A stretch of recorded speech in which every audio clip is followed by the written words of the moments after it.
You have less time to make your case to voters than any candidate in modern American history. The voters are really eager to hear what your plans are. If you are elected, what would you do on day one in the White House?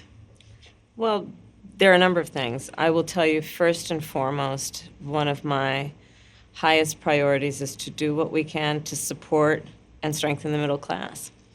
When I look at the aspirations, the goals, the ambitions of the American people, I think that people are ready for a new way forward, in a way that generations of Americans have been fueled by hope and by optimism. I think, sadly, in the last decade, we have had in the former president someone who has really been pushing an agenda and in an environment that is about diminishing the character and the strength of who we are as Americans, really dividing our nation, and I think people are ready to turn the page on that. So what would you do day one? Day one, it's going to be about, one, implementing my plan for what I call an opportunity economy. I've already laid out a number of proposals in that regard, which include what we're going to do to bring down the cost of everyday goods, what we're going to do to invest in America's small businesses, what we're going to do to invest in families, for example, extending the child tax credit to $6,000 for families for the first year of their child's life, to help them buy a car seat, to help them buy baby clothes, a crib. There's the work that we're going to do that is about investing in the American family around affordable housing, a big issue in our country right now. So there are a number of things on day one. What about you? Well, I'm excited about this agenda, too. As I said, the idea of inspiring America to what can be. And I think many of these things that the Vice President's proposing are things that we share in values. And the child tax credit is one we know that reduces childhood poverty by 1/3. We did it in Minnesota. To have a federal partner in this, unbelievable, I think, in the impact that we can make. You talked about, you call it the opportunity economy. You are well aware that right now many Americans are struggling. There's a crisis of affordability. Yeah. One of your campaign themes is we're not going back. But I wonder what you say to voters who do want to go back when it comes to the economy specifically, because their groceries were less expensive, housing was more affordable when Donald Trump was president. Well, let's start with the fact that when Joe Biden and I came in office, during the height of a pandemic, we saw over 10 million jobs were lost. People, I mean, literally, we were all tracking the numbers. Hundreds of people a day were dying because of COVID. The economy had crashed. In large part, all of that because of mismanagement by Donald Trump of that crisis.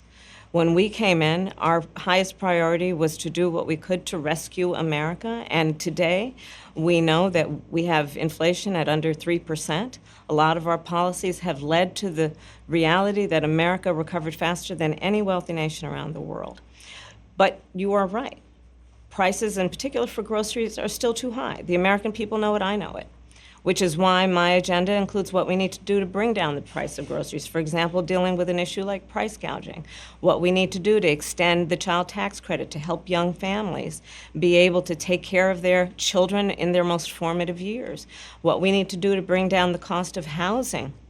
My proposal includes what would be a tax credit of $25,000 for first-time home buyers, so they can just have enough to put a down payment on a home, which is part of the American dream and their aspiration, but do it in a way that allows them to actually get on the path to achieving that goal and that dream. So you have been vice president for 3.5 years. Yeah.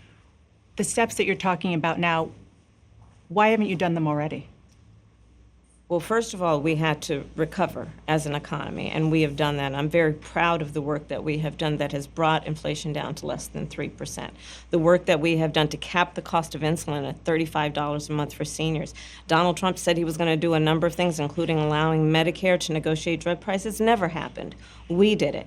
So now, as I travel in the state of Georgia and around our country, the number of seniors that have benefited. I was in Nevada recently, a grandmother who showed me her receipts.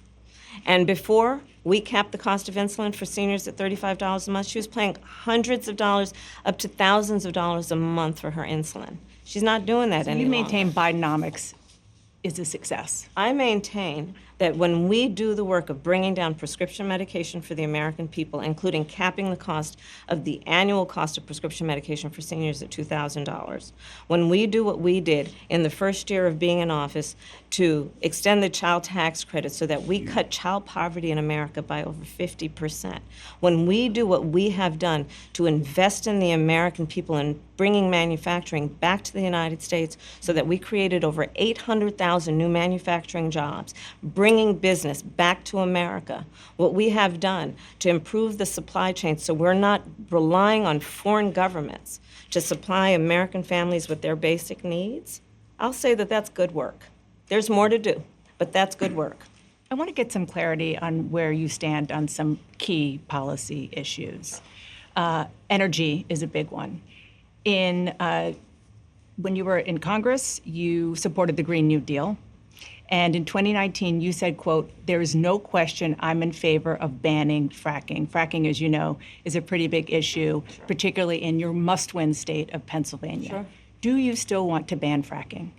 No, and I made that clear on the debate stage in 2020, that I would not ban fracking. As vice president, I did not ban fracking. As president, I will not ban fracking.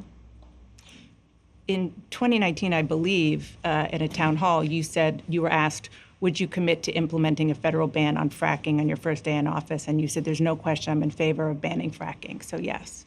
So it changed in that campaign? In 2020, I made very clear where I stand. We are in 2024, and I've not changed that position, nor will I going forward. I kept my word, and I will keep my word. What made you change that position at the time? Well, let's be clear. My values have not changed. I believe it is very important that we take seriously what we must do to guard against what is a clear crisis in terms of the climate. And to do that, we can do what we have accomplished thus far. The Inflation Reduction Act, what we have done to invest, by my calculation, over probably $1 trillion over the next 10 years, investing in a clean energy economy. What we've already done, creating over 300,000 new clean energy jobs. That tells me, from my experience as vice president, we can do it without banning fracking. In fact, Dana, I cast the tie-breaking vote that actually increased leases for fracking as vice president. So I'm very clear about where I stand. And was there some policy or scientific data that you saw that you said, oh, okay, I get it now? What I have seen is that we can grow and we can increase a thriving clean energy economy without banning fracking. Okay.